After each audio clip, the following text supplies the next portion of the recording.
How India broke the stigma of the Hindu rate of growth. India's GDP grew by 7.8% in the April-June quarter of 2023, which is the highest growth rate in a year. This growth rate is higher than the growth rates of other leading economies. The service sector was the main driver of GDP growth. The service sector accounts for 53.89% of India's GDP. Other factors that contributed to the growth rate include strong consumer demand, increased government capital expenditure, a continuing recovery in contact-intensive services. This is in stark contrast to 1991, when India faced a balance of payment crisis, resulting in the need to send gold to London. Today, India holds over $500 billion in reserves, even in a challenging global environment marked by rising global interest and FII withdrawals. India has a long way, transforming from one of the most unbanked countries to one of the most banked. This transformation began with the mobile revolution in 2016 and 17, which brought affordable data and a significant increase in data consumption. India's data usage surged from 0.5 gigabytes per month in 2016 to 0.5 gigabytes per day today, a 30x increase. During the same year, UPI emerged, enabling digital payments, including BHIM Pay, which now records 7.3 billion transactions monthly. India's rapid vaccine development and administration during the COVID era and innovations like the Diksha platform with QR codes exemplify market advancements. These changes represent non-linear shifts, profoundly impacting across the sectors. The digital public infrastructure fosters combinatorial innovation, where different developments synergize to create new market opportunities. Interestingly, India's digital infrastructure differs significantly from that of the West.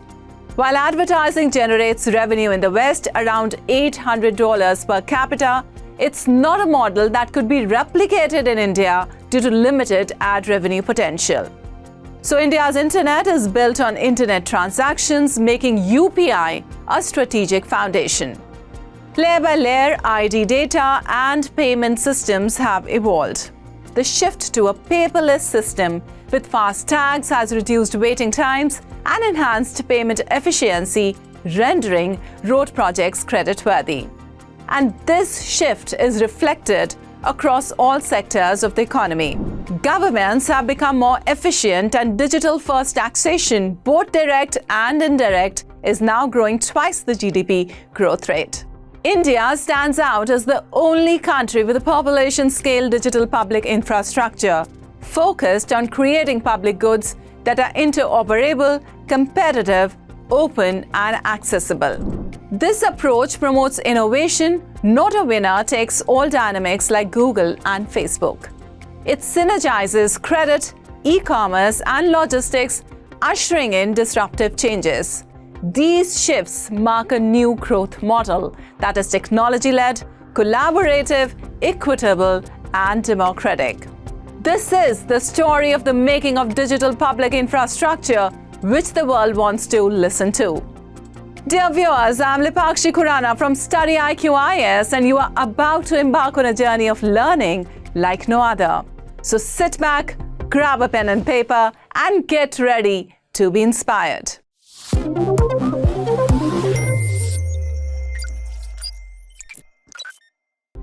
Pre-UPI, India was not one big market. It had huge variations in cultures, markets, regulations, and industrialization. Every state had its own tax system and so on.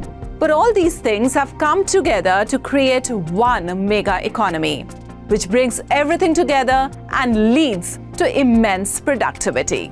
So what is fundamentally happening is that India is going from an offline, informal, low productivity, multiple sets of microeconomies to a single, online, formal, high productivity mega economy. And this is the trend of the next 20 years. This has been enabled by a new approach to solving societal issues which we call digital public infrastructure. In simple words, it extends a country's ability to use digital technology on a large scale to transform the society. DPI consists of several building blocks, each excelling in a specific function. However, all these blocks communicate and work together seamlessly, enabling the creation of various solutions at a population scale. So how did this transformation begin? Well, friends, it all began with the ID system called Aadhaar, with the goal of providing every Indian with a unique identification. Today, it serves 1.3 billion people, offering online identity verification through fingerprints, iris scans, OTPs, and more. This system handles 80 million transactions daily. This means that 80 million times Indians use Aadhaar for online verification. The second development built upon this was KYC, or Know Your Customer. Know Your Customer began sufficient for opening bank accounts or obtaining a mobile connection.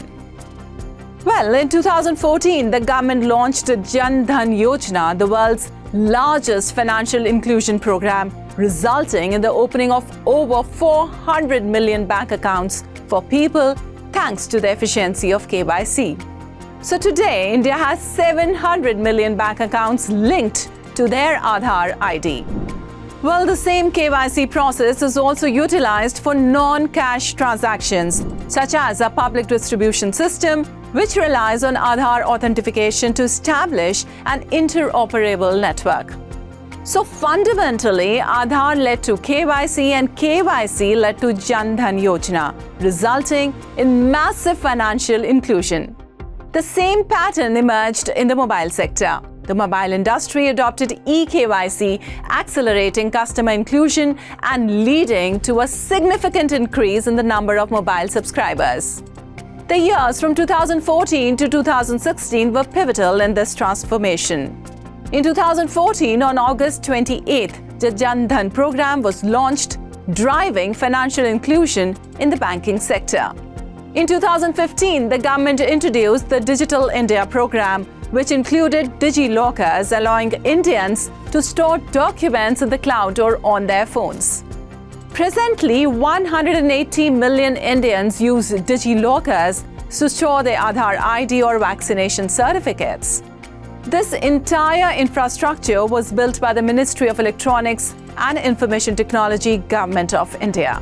In 2015, the Digital India program also introduced digital signatures, enabling individuals to use their ID to sign documents on their phones. For instance, when applying for a loan on your phone, you can now sign the documents on your phone and they are fully certified. All of this foundational infrastructure was established in 2015. In 2016, a seminal year, India achieved a significant milestone on April 4th when it reached 1 million Aadhaars, accomplishing this feat within just 7 years of its launch. Well, on April 11th, 2016, the new payment system UPI was launched. In the same year, RBI introduced the Account Aggregator Network. This allowed individuals to securely and digitally share their financial data from one financial institution to another. Then, on November 8, 2016, the withdrawal of currency notes had a substantial impact on promoting digital payments. Thus, the years from 2014 to 2016 witnessed all the momentous events that laid the foundation for this transformation. What India accomplished in 9 years would have traditionally taken 47 years.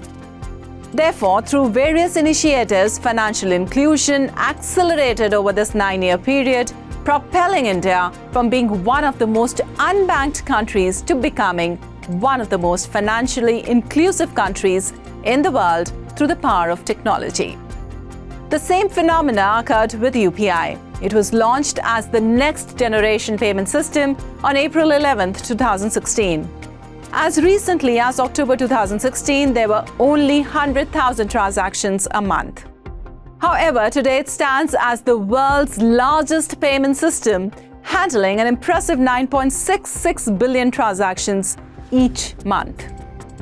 Now, it has 350 million users and one can make digital payments using a QR code at 50 million merchants across the country. Now consider this. Previously, it took India 75 years to go from 6 to 7 million point-of-sale machines for merchant payments. And in just 3 to 4 years, India now has reached 50 million QR code-enabled merchants. Isn't this dramatic? Yes, there has been a dramatic acceleration in merchant acceptance facilitated by UPI. All these developments came together rapidly.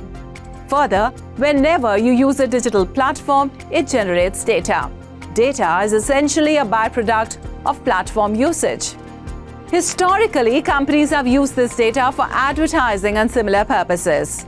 However, India has introduced a unique concept: how individuals and small businesses can harness their own data. It is referred to as the Data Empowerment Architecture, and with data sharing (DPIs), it can be unleashed as powerful digital capital. Fundamentally, India now has an architecture where every individual and business can leverage their digital footprint, using and monetizing it in various ways. This concept is known as digital capital. It's an entirely new idea that allows individuals to use digital capital to improve their lives, securing better loans, jobs, and skills. Digital capital is a novel concept that doesn't exist anywhere else in the world. And this concept is giving rise to a completely new idea called the new grand bargain. In many countries like India, as well as in Latin America and Africa, the challenge lies in formalizing the economy. So how can you transition from a situation where there is a small elite and a large informal economy to a more inclusive society where everyone becomes part of the system? Most people are reluctant to join such a system because of the bureaucracy involved and the prospect of paying taxes. Well, India has addressed this issue by creating a straightforward onboarding process. You can easily obtain an ID like Aadhaar, open a bank account with KYC, acquire a mobile connection through KYC, and begin receiving government benefits and transfers directly into your bank account.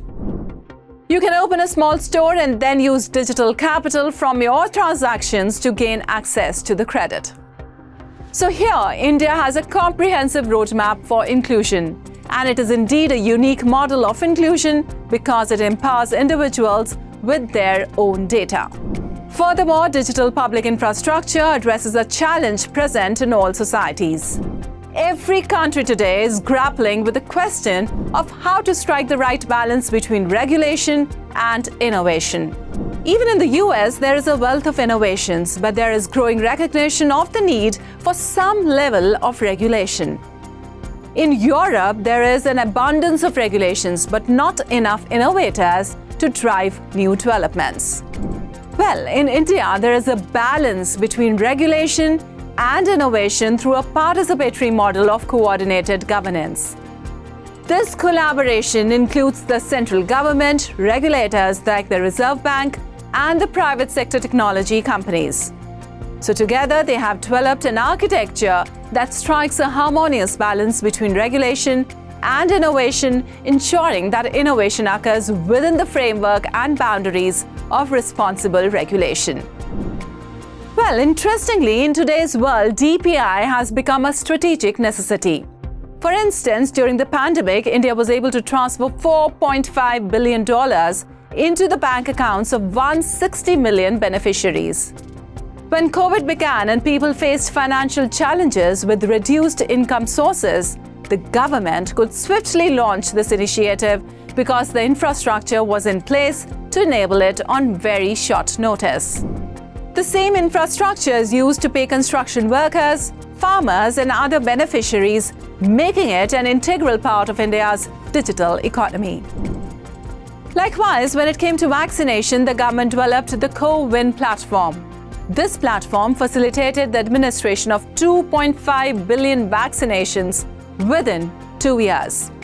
Individuals could receive a vaccination and obtain a vaccination certificate in real time, making it valid for use anywhere in India or even abroad. Data from these initiatives offered real-time observability of how things were progressing. Therefore, digital technology and DPI have become fundamental elements of India's development. In addition, India now has a completely digital tax system. Both income tax and indirect tax are processed digitally, with everyone making digital payments. Well, friends, this significant advancement has been implemented over the past 4 to 5 years. India today has a highly efficient road system with a widespread use of FASTags. The FASTag system, developed by the Highway Ministry, handles 2.5 million transactions each month and is utilized for toll collections nationwide. Well, the concept of digital infrastructure has permeated various aspects of the society, which is of utmost importance. Looking ahead, the approach of digital public infrastructure can also contribute to climate adaptation and mitigation. For example, in climate adaptation, if you wish to provide anticipatory financing to construct more resilient homes in preparation for the kind of rainfall Himachal Pradesh has seen, you can achieve this using DPI.